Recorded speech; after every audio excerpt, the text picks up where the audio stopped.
record. All right. Welcome everybody to our May coffee chat. We have Lance here. He is a PFAnetwork member and he'll be leading us through a storytelling workshop. But before that, just a couple of housekeeping things. Like I said, we are recording. We do add these to our YouTube channel. So if you ever miss a coffee chat and you want to go back and watch or want to go back and rewatch, you are more than welcome to head over to our YouTube channel to do so. And live transcript will be available as soon as I turn it on. Here we go. Live transcript is available. On your menu bar at the bottom, there's a CC, and that'll turn on live transcript if you need it. These are our agreements we go through before each meeting. We practice active and empathetic listening and sharing.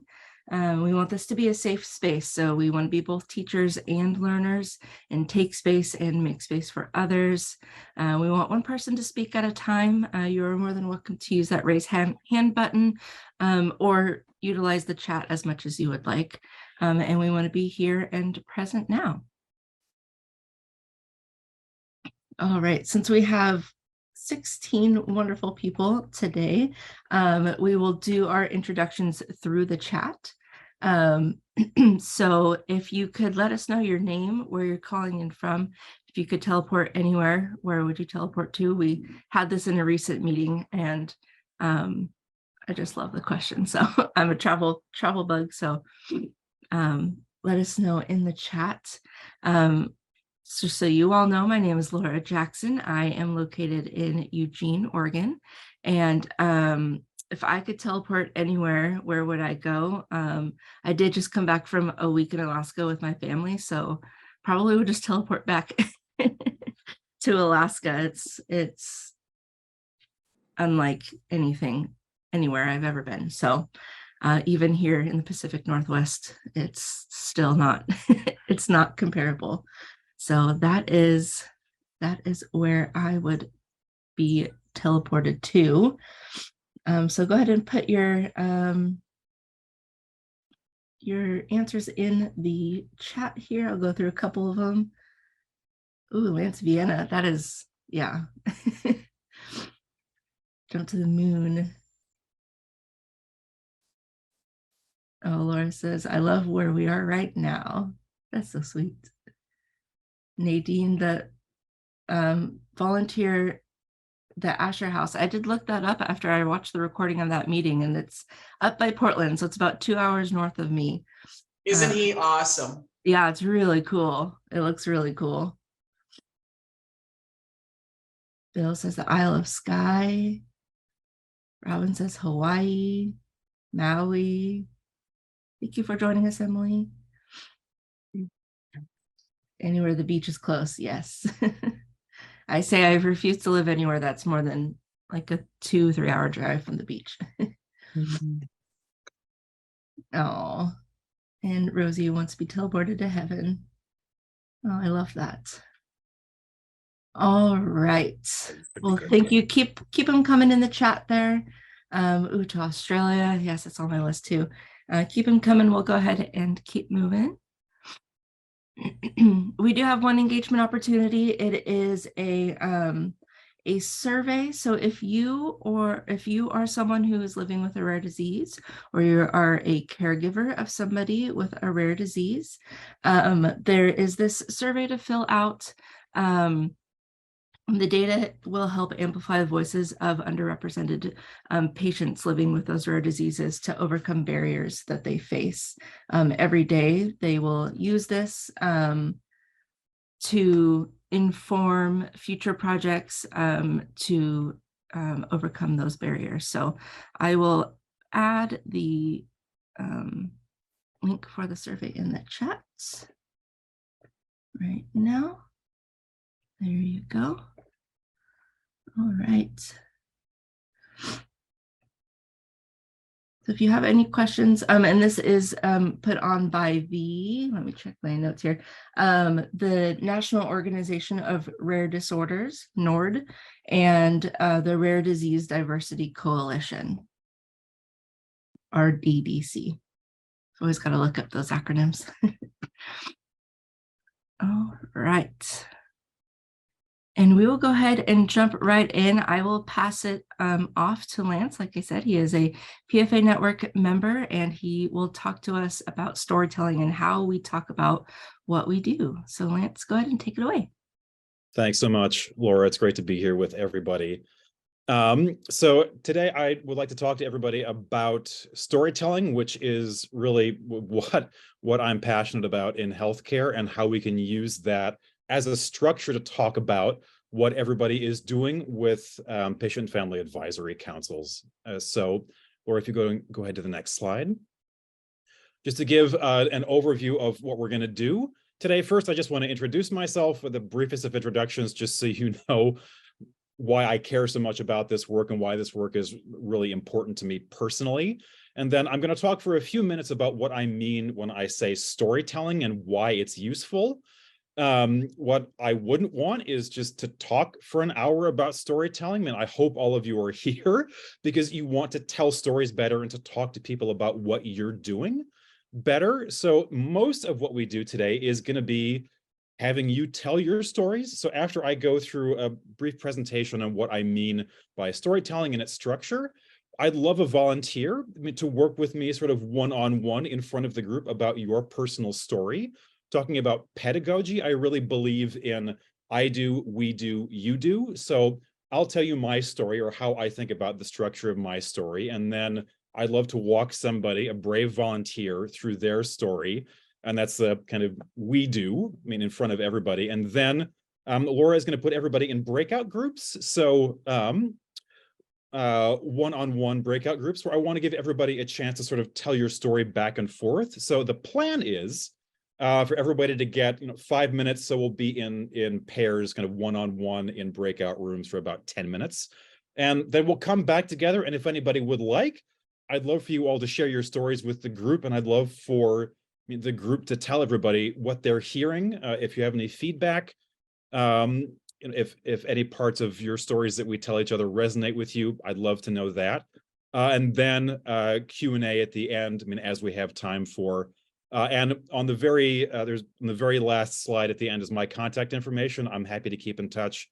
Laura has my contact information as well, if anybody would like to follow up with me with any more questions or anything like that. So just to keep going, Laura, if you could go to the next slide, please.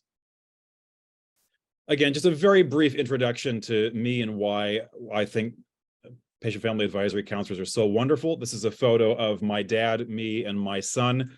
My son was 6 months old when this was taken. He's now almost 2, which is crazy. I am alive today because of my dad. I am a chronic disease patient. I've been a chronic disease patient since I was 14.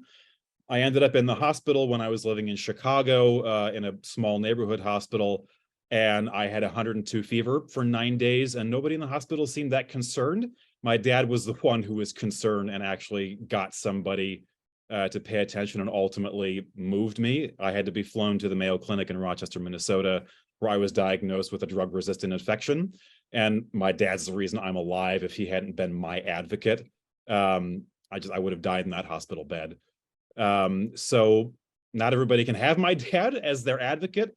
And speaking broadly, we shouldn't need people like my dad to get good health outcomes. So what everybody is doing on patient and family advisory councils is so essential of giving health systems and healthcare clinicians feedback and being the patient's voice in the system. That's really important to me. And just as a side note, my dad would want me to tell you that he's not the oldest thing in that photo. That tree is the tree that is behind us is on our farmland. And I always forget the date, but that tree sprouted in the middle of the 18th century. So 17 something, and I'm going to have to do better remembering the date, but that's it's a sacred spot for our family for generations. All right, so enough about me. Let's talk a little bit about why we're all here, which is storytelling. So Laura, if you could go ahead and go to the next one. So storytelling is kind of becoming a buzzword, which I suppose is good because people are talking about it, but it also gets diluted. What I talk about when I talk about what is story and what is storytelling, it's a very specific structure for how information is communicated. And every story has three things. It has a beginning, a middle, and an end. And I know everybody here has, come for the hard-hitting technical jargon. So if you want hard-hitting technical jargon, I've got plenty of it, but it's just better to talk about a beginning, a middle, and an end. And every story shares these three structural components. Every story has a beginning, which states the problem of the story. The middle of a story is the obstacles, why that problem can't be solved immediately. The end of the story is the resolution. So how do we solve that problem, or how do we come to an agreement, a solution? How do we all come to something we could live with, or how is this going to continue? So let me break down all of these elements a little bit more for the sake of us getting some practice with them. And Laura, if you go ahead and go to the next slide. So every story starts with a problem, and until there's a problem, there's no story. We've all seen movies where stuff happens, and we think, when is something gonna happen? I mean, every story should start with a problem, or the problem should be as close to the beginning as you can make it.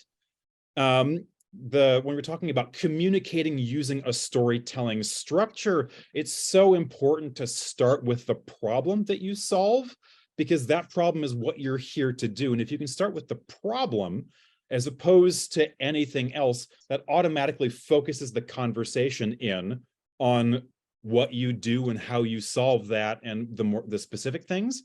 For those of you who are more visual people, I have a few images from the movie E.T.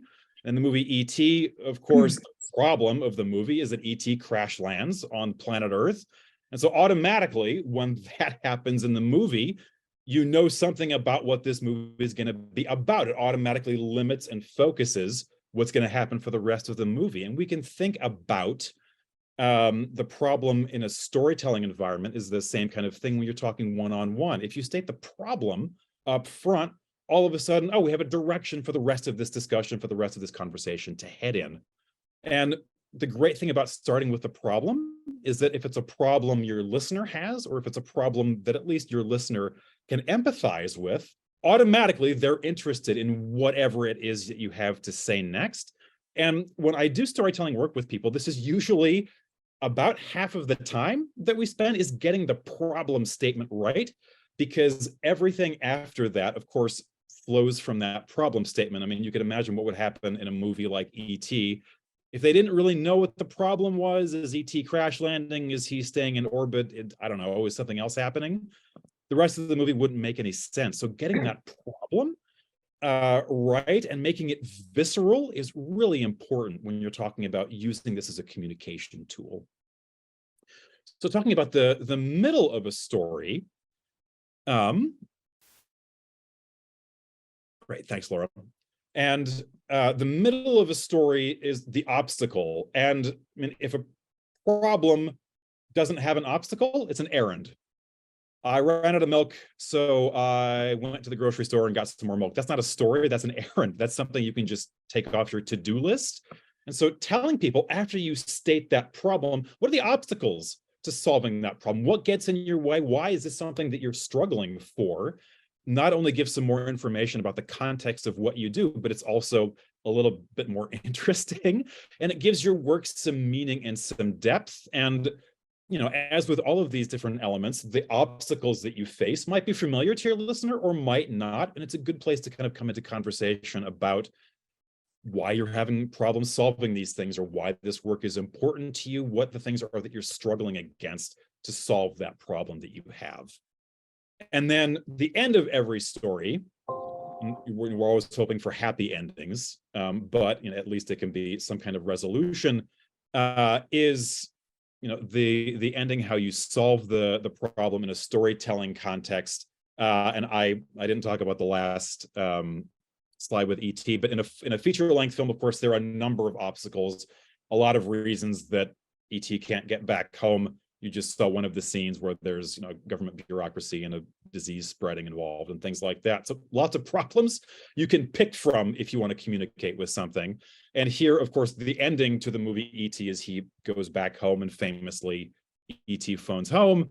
And for our purposes, when you're using storytelling as a structure to communicate what it is that you're doing, you can use this as a chance to talk about, well, what are you doing about that? What are you doing to solve that problem? What are you doing to overcome those obstacles?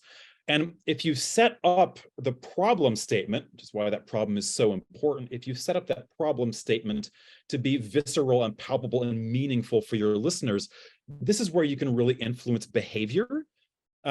Today, I'd love for everybody here to get some practice with just telling your story. But if you do this out in the wild and you're talking to people, one of the things you can do after you've told your story is to follow up with something you'd like from your listener. If you're asking for more volunteers, or if you'd like donations of some kind, after you've stated that resolution, you can ask for that, because this is a good place, once they understand your entire story, to drive behavior. And in a previous life, I used to do this in a sales context. This is when you ask for that sale, or if you're just telling somebody about what it is that you do. This is where you talk about what's on your business card, or what your title is, or the specifics of what you do. All right. So the next story, the next slide, talking about I do, we do, you do. I can give you very briefly my story. And again, these are structural touch points. So one of the things about doing this in this method is that these aren't necessarily connected. If you're talking to somebody in conversation, you can spend a little bit of time connecting the dots for them, especially if they're not from a healthcare context or something like that. But I've just sort of listed here the structural touch points that I use. And one of the other great things about talking about what we do is storytelling is that these elements can all kind of bend and shift depending on who I'm talking to. If I'm talking to somebody who's not familiar with a healthcare background, I can make these very simple. If I'm talking to a CEO or a medical director, then I get a little bit more specific and into the weeds and can use technical jargon and things like that. But just very briefly, the touch points I always touch in one way or another when I'm telling my story is that in the US, we have pretty poor health outcomes. We have poor health outcomes relative to the money we spend on healthcare that are disastrous. And one of the problems, or I should say one of the obstacles to solving that, is that healthcare has become very dehumanizing and inhuman. So to solve that, I teach people in healthcare, so both clinicians and people in administrative environments, how to use storytelling as a communication method. And using that, if I have 5 seconds to tell somebody what my story is, I can do that. I can say, healthcare doesn't get good outcomes. It's very dehumanizing. I help humanize it by telling stories. I've just told my story. Or if I've got a half an hour to present to people, I can take each one of these elements and go a lot more into detail.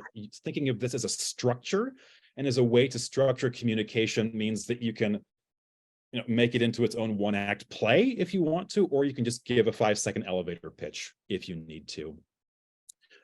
So that is my story, and I've done enough talking for the day. So now it's all going to be about all of you.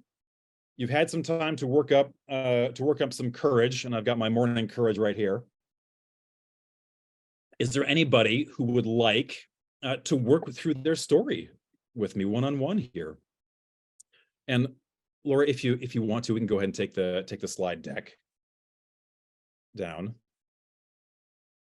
I'd love to see all of your faces. Looks like Karen's got her hand up. Oh, terrific. Thanks. I didn't see the hand up. Great.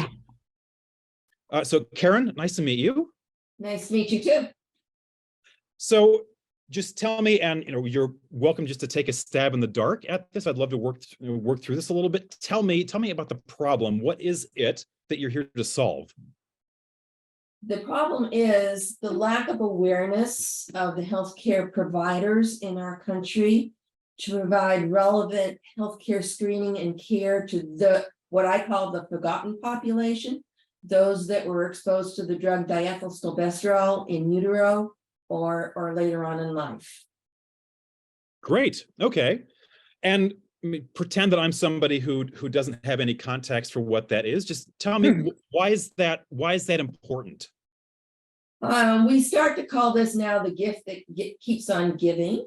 This was a drug that was prescribed to pregnant women from the 1940s to the 1970s.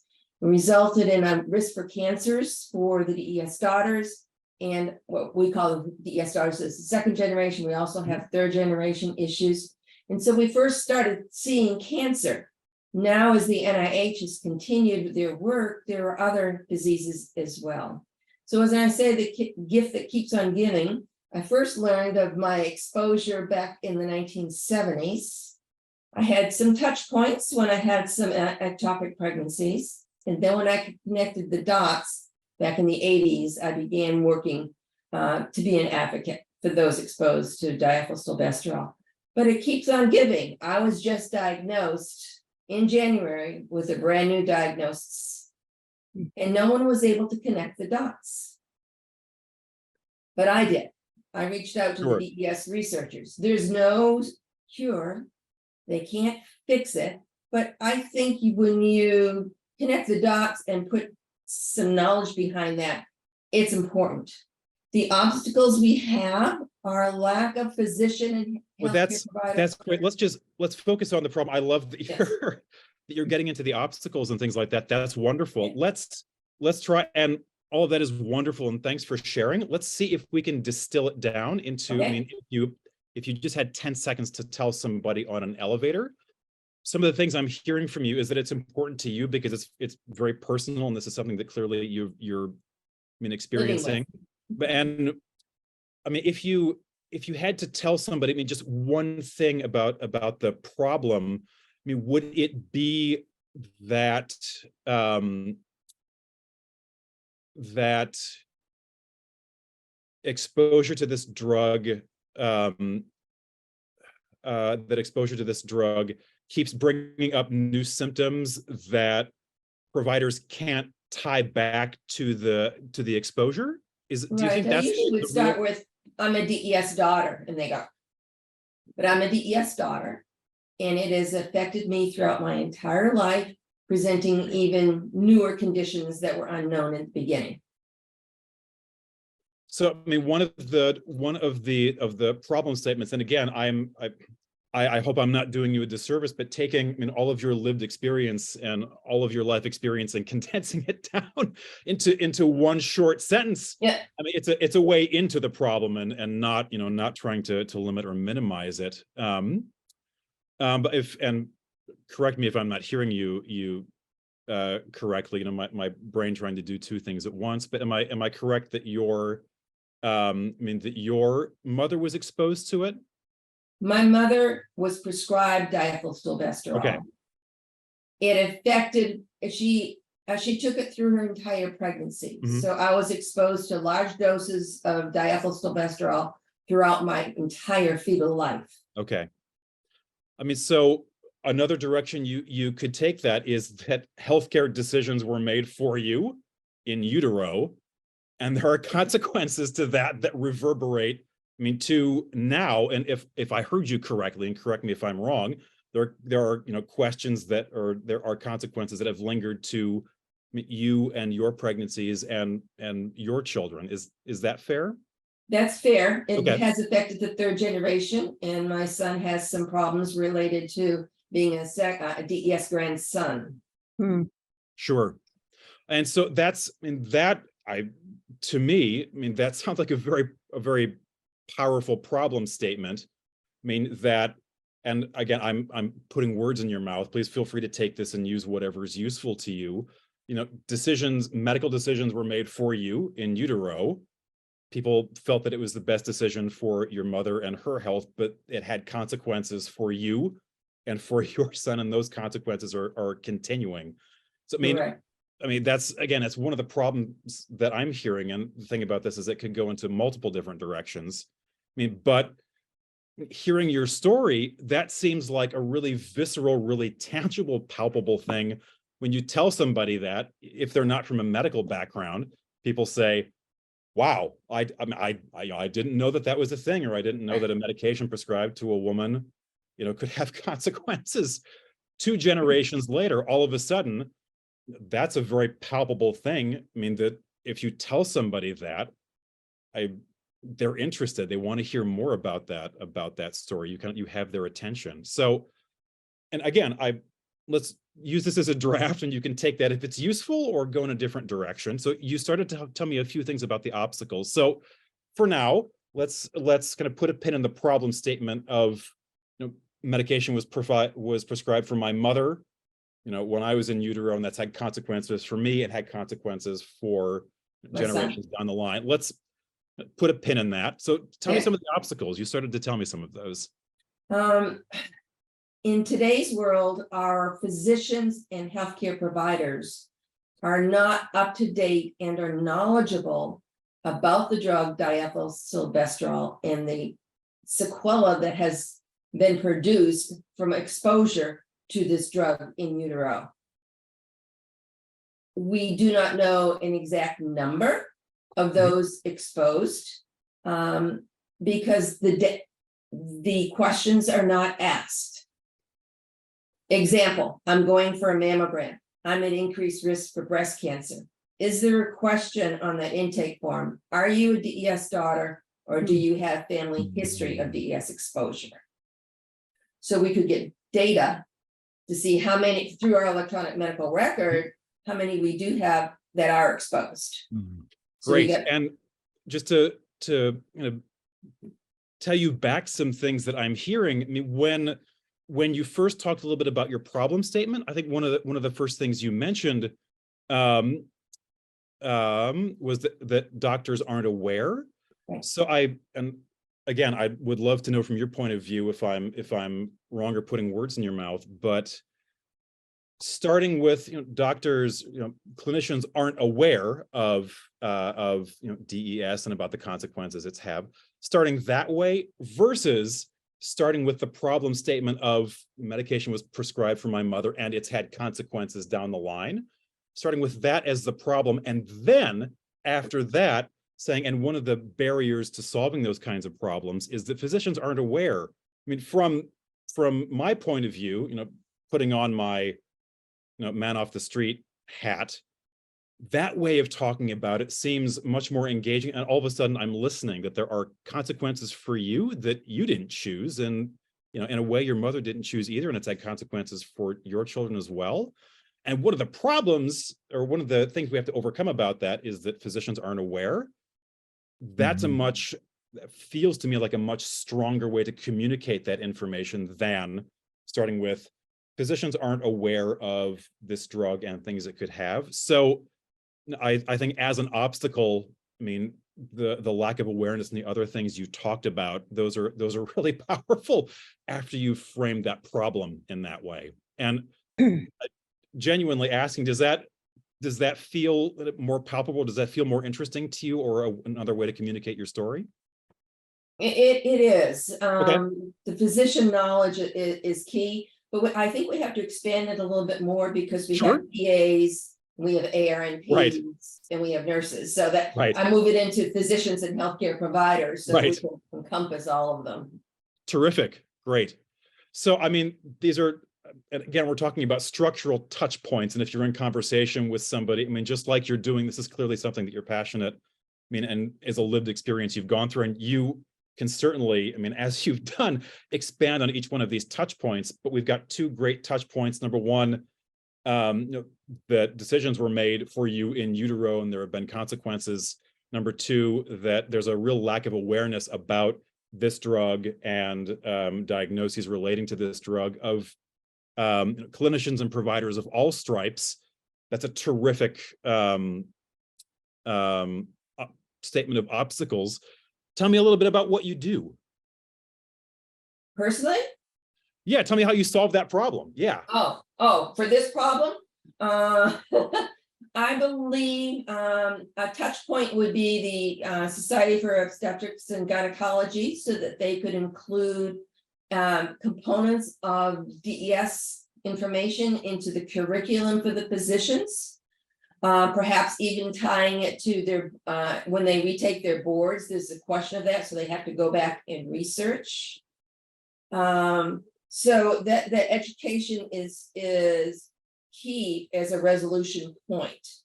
And another key point I do think is, and I know that CMS is interested in the electronic medical record, the EMR, and utilizing that tool to collect data for the assessments and so forth. And are we tackling the problems? So that would be another resolution, enhancing the electronic medical record to collect data and provide the protocols for care. And I mean, what you've just demonstrated is that depending on who you're talking to and depending on, what their expertise or what their interest is, that you can go so many different ways with this. But you mentioned the touch point of education. So is what you do with that point specifically, is what you do advocate for changes to provider credentialing and education and testing? Is that what you'd say is the main thing that you do? It's where I would like to go, and to find those people to get their interest and to enhance their tools that they're utilizing for education. Just before we came on this, I was reviewing a physician protocol document, scrolling through. Did they mention DES? Well, yeah. So I wrote back and said, you need to enhance what you have. Right. I mean, and that's talking about part of your story. I mean, if you tell people the problem and you tell people the obstacle to solving that problem, now, I mean, moving into, we're not going to resolve this, but what you're doing to resolve all of that problem. I'm looking for ways I can make sure that clinicians, physicians, providers of all types are re-educated and that they know about all of these conditions and their connections and their diagnoses and things. I mean, that's an incredibly powerful, not resolution, but kind of sort of end to this part of your story. This is what I'm looking for. And you notice that right after that, if you're talking to somebody who's a physician or in medical education or something like that, all of a sudden then it opens up that ask. Do you know anybody I should talk to? Is this a curriculum point I could come in and talk about or share some more information with, or whatever it is that you're looking for? All of a sudden, if you stated that problem, stated the obstacles, stated the resolution or the ending to this part of your story, then you're in a position to ask them for help or ask them for what's next. And I mean, just hearing your hearing your story, that sounds incredibly powerful to me. So, and again, if I'm understanding you, and take what's useful and leave the rest. So what we have, I mean, just as far as structural touch points, is the problem is that medical decisions were made on your behalf when you were in utero. There were consequences for your mother, for you, and for your children that you didn't choose for yourself. The obstacle to solving that is that there's really a lack of awareness about exposure to this drug and the related diagnoses that all tie into exposure to it. One of the things you're trying to do is to make sure that providers are educated about all of these different exposures and diagnoses. And I mean, if you're in a position to do so, then you can ask for help or ask for what you want to happen next. Again, these are just kind of a 1, 2, 3 touch point when you're telling your story, and you have the lived experience to talk about this all you want. But is that a sort of useful framework to talk about what you do? Does that help at all? Oh, it certainly does. I love this format. You captured me immediately when you came on the screen. So this is very valuable. And I think what's important, what I hear you say, and I had to learn professionally, is to be succinct. So when you talk with someone with their story, you want this. Lots of times you'll get the story.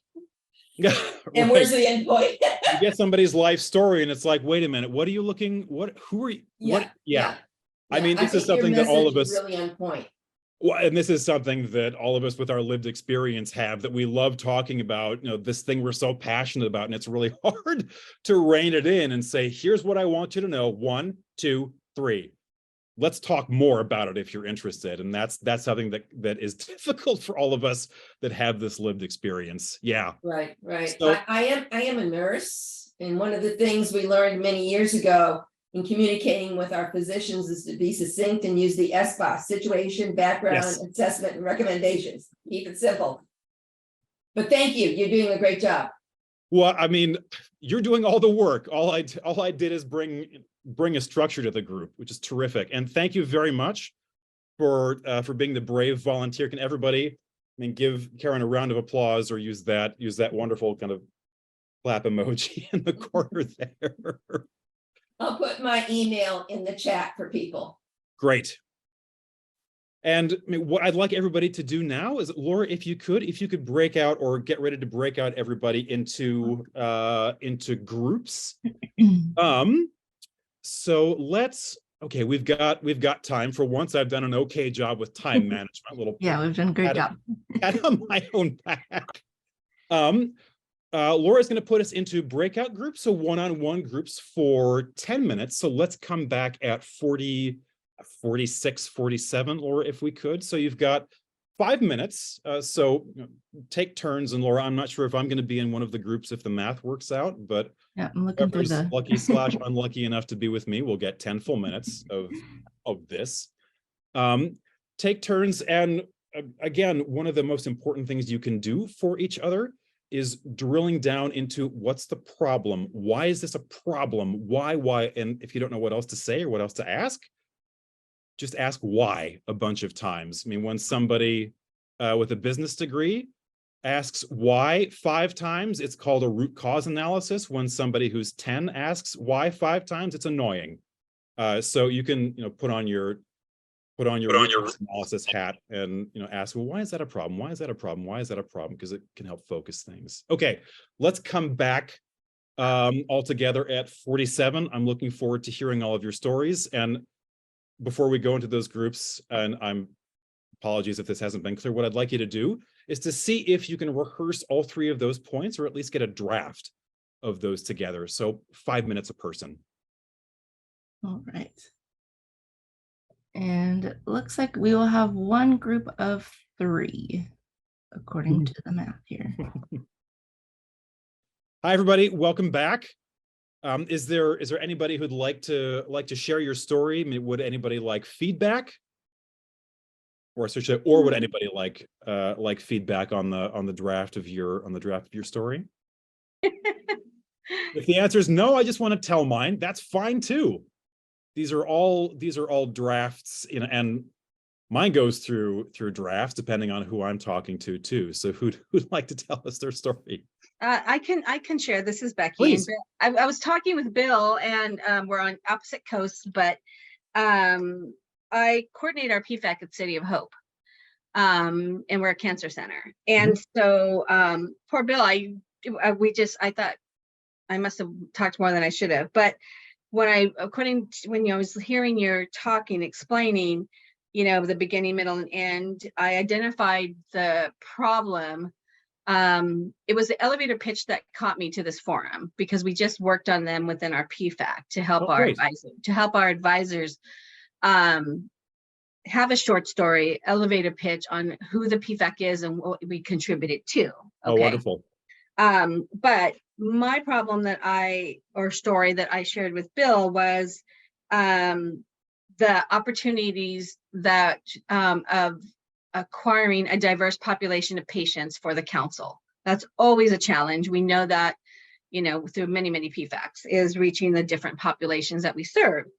And so, we talked a little bit about the obstacles. I didn't even share with Bill, but time, like he asked, why would I contribute? I don't have that time, so we talked a little bit about the obstacles that we're seeing, and it's so that's the meat of the story, which I get. And then the resolution would be my ask. If I'm talking to a patient, I'll have pull one of our accomplishments, for example, and this is what we've done, and here's how we contribute to the wider organization.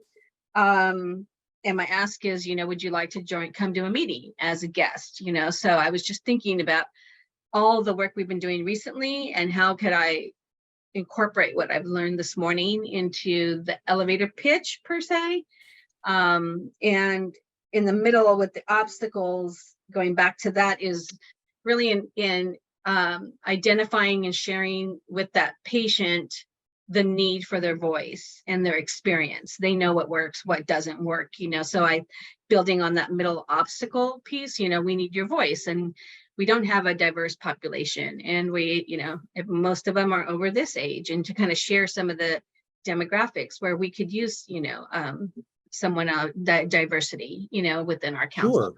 Let me, I'm just going to play dumb for a minute. I absolutely believe, that we need diverse voices and to have, diversity and a lot of equity on patient and family advisory councils. Why is that important?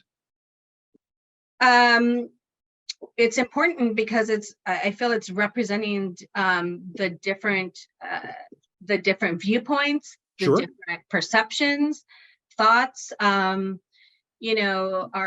An older patient may have a different experience than a 25-year-old patient coming in, and there's a Sure. lot of challenges. So I feel that with every group of patients, culturally, there's many differences, Sure. Fortunately. Well, let me just ask you this.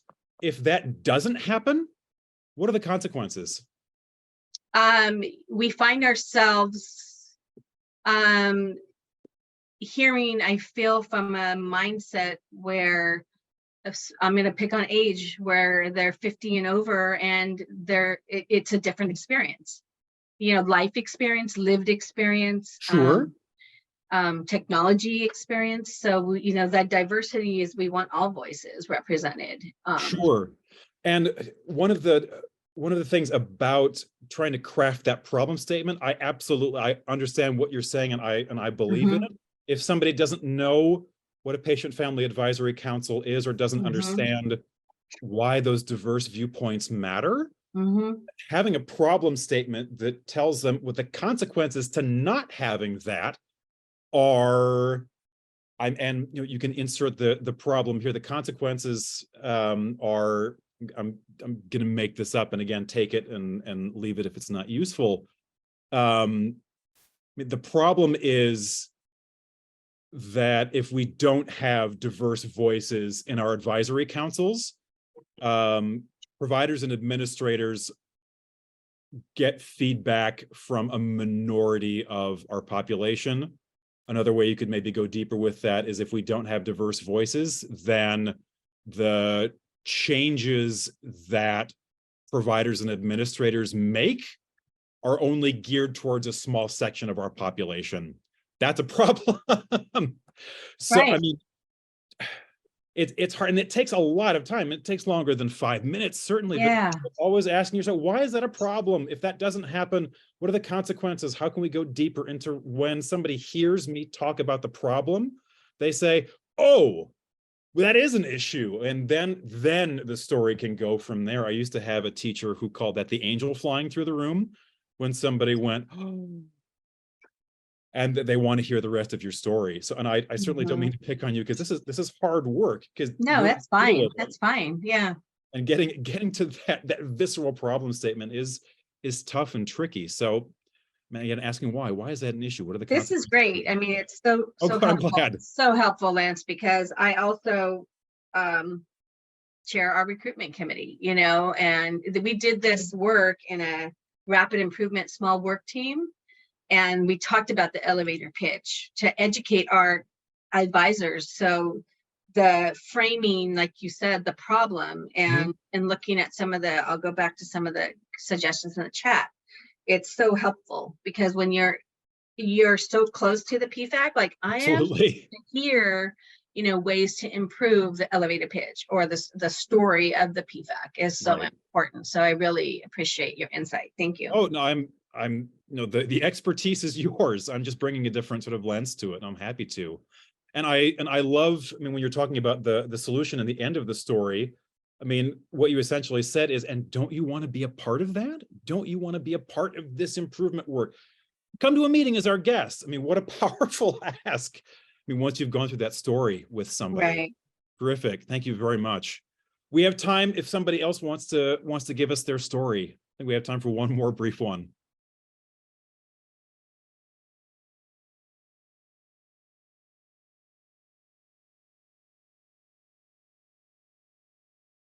We do have some wonderful chat going on. Oh, in the yes. chat. Lisa asks if someone's a member of a PFAC or an organization such as a PFAC, should the elevator speech that tells about the organization be very similar for all members? I think it's a good thing to have a similar story that everybody on the PFAC or that's involved with the advisory council can tell. Just as far as everybody sort of, not to use the pun, but getting the story straight of why we're all here and what we're doing. I think there's a great amount of power in that. But the wonderful thing about this is that once everybody sort of agrees, okay, here's the very general problem statement, the obstacles, and what we do to break through those, it can become very personal. So everybody can have a story that from an organizational perspective tells what the PFAC does and is something from our own lived experience. Yep, Erin, I see your hand up. Please go ahead. Oh, I was just going to try and share my story really Yes, quickly and get a please. little bit of feedback. I didn't practice it, but I had a hard time telling this story. So Drafts are welcome, please. Okay, the components are, I was trying to advocate for medication reconciliation across a children's hospital by using my personal story of my son who is 10 and has kidney disease and a transplant, who has taken like 13 different medications all throughout the day, every day. Sure. And just, meds were a huge part of our life. And the hospital is trying to advocate for everybody taking ownership of a correct medication list so that patients and families can take home a list that they can rely on instead of having to create their own. And I just had a really hard time making that succinct. I think I recorded it 3 times as a 3-minute story and I couldn't get it down. And I'm embarrassed because I showed that story in front of a whole of hymns, I think it was. And I had a hard time narrowing it down. I was wondering if you had any recommendations. When you say medication reconciliation and your son having a lot of medications he takes throughout the day, tell me, that reconciliation piece of it, what's the problem? If I knew nothing about this and you were just talking to me, why is all this an issue? It's an issue for, the barrier for staff and providers doing it is it's one more thing in a busy day to do, and they already have a lot of demands on their schedule. Sure. And then for me at home, it's an issue because there's trust with the care team. I want to have accurate information from my care team, especially if I'm saying, please take that medicine off the list and it never comes off the list. So there's a trust issue. And then there's also a caretaker issue. If I want to send my son to go with his grandparents for a day, I want to be able to print off a list from, my patient portal and be like, here's an accurate med list. And instead I have to take on that responsibility as a parent to type it out and make sure it's accurate all the time. So it's putting more onus on the patient family. So it's a trust and then time issue. So, and again, I'm hoping I'm not putting words in your mouth, but what I'm hearing from you is, and here the wheels are turning. What's the best way to frame this as a problem?